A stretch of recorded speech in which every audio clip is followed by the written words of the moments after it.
Okay, next film. And our next movie is an extraordinary character study named Hard 8.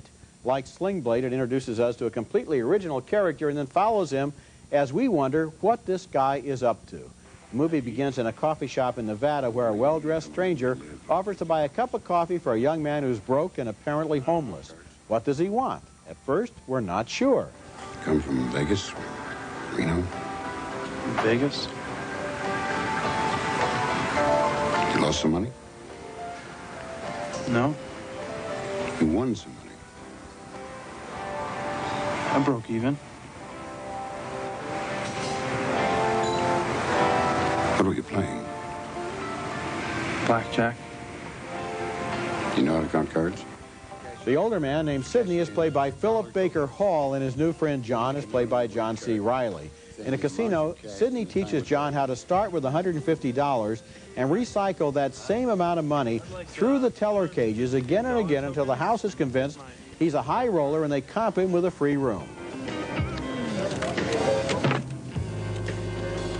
There we are. Good luck. Thanks a lot.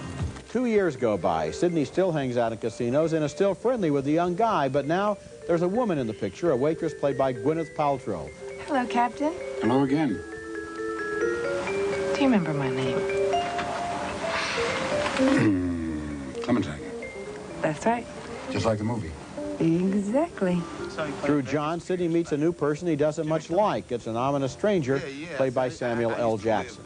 I saw you playing crap over the original Doom.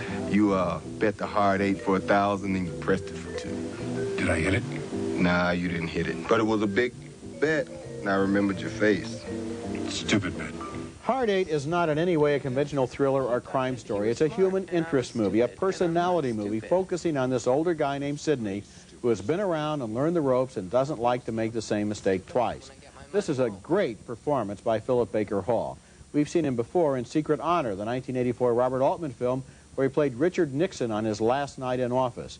Sidney is a completely different character, but the performance is just as fascinating and makes you realize how shallow and easy to read a lot of movie characters are. Yes, I think that Philip Baker Hall is going to get a lot of work off of this film. If it's seen by the right casting agents and, more importantly, the top flight directors in America, they will use this guy because he is mesmerizing. Yes. And also, the director has a great technique, and that's showing us that little transactions, like insert shots, basically, or moves, really mean a lot to people who are desperate. Yes. And that he makes tension out of somebody handing somebody something. And that I like, rather than, you know, how do you make things tense in most American movies? Blow it up or something like that. And what's interesting here is that everybody doesn't get all involved.